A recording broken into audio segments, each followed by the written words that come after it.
Hi everybody. So today is a cold and windy day, and there is nothing better to eat on days like that than tomato soup and grilled cheese. And these videos that I make are little love letters essentially to my children, and they have requested that I show how to make my grilled cheese and tomato soup because it's out of this world good. I use a very simple trick for my grilled cheese that probably everybody knows, but it makes it tangy and super cheesy and good. And my tomato soup, my children have no idea how healthy it actually is because it tastes so wonderful. So I'm gonna show you my tricks and I hope you'll enjoy it. Up first, we need to make our tomato soup. So I have a 1/4 stick of unsalted butter melting in my Dutch oven. My Dutch oven and my heavy skillet are my most important things that I have in the kitchen. So we're gonna use both the cast iron and my Dutch oven today. So that butter is melting. I'm gonna put it on medium, and as soon as that butter has melted all the way, here we go, we're gonna add a 1/4 cup, so equal parts of all-purpose flour, and we are just gonna whisk that in until all of that flour is incorporated with the butter. And then we're gonna whisk it until it turns a light golden brown. So when it starts to turn brown, then it has more flavor. And the reason why I like to use this, it's called a roux, is because it just thickens up the tomato soup and makes it so good.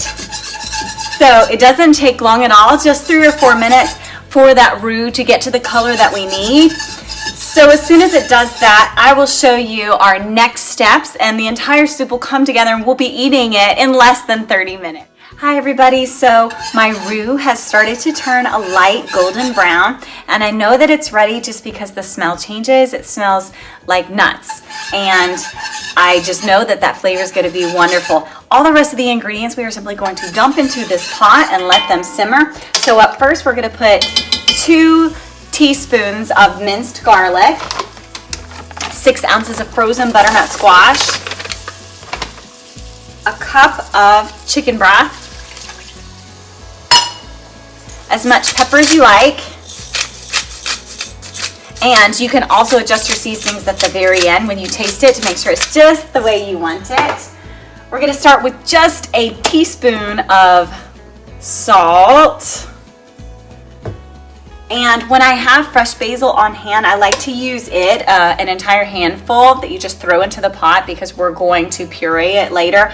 But my basil is not alive currently because it's so cold outside, so I'm just going to use a tablespoon of dried basil.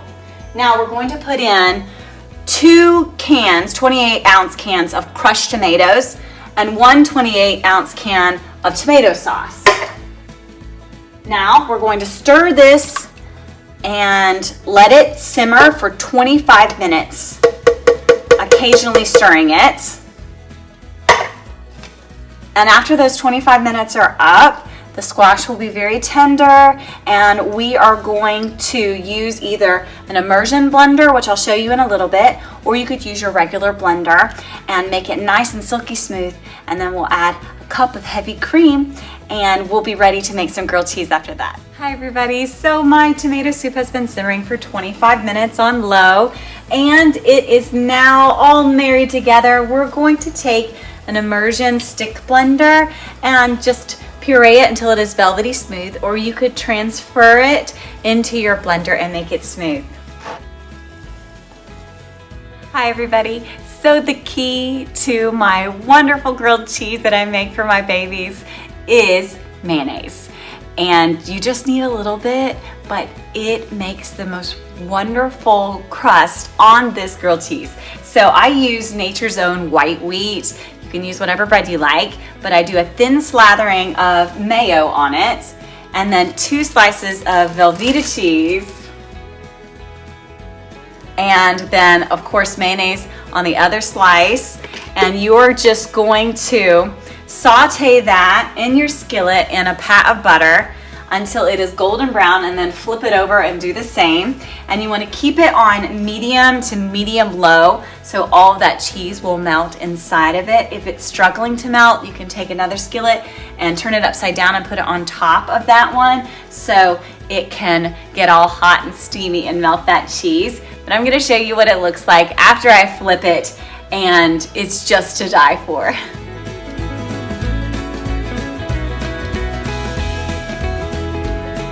So now we're gonna whisk in a cup of heavy cream until it's all incorporated into the soup. We can turn off the heat. It's done all of its cooking. And then we'll taste it to make sure that the seasonings were correct and it doesn't need any more salt and pepper. Okay.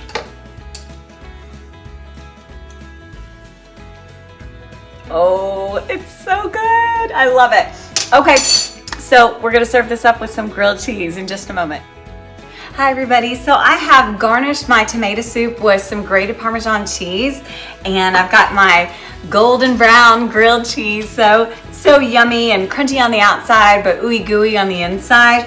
And I hope that you will try making this for your family and for yourselves. Thank you for watching. Please subscribe.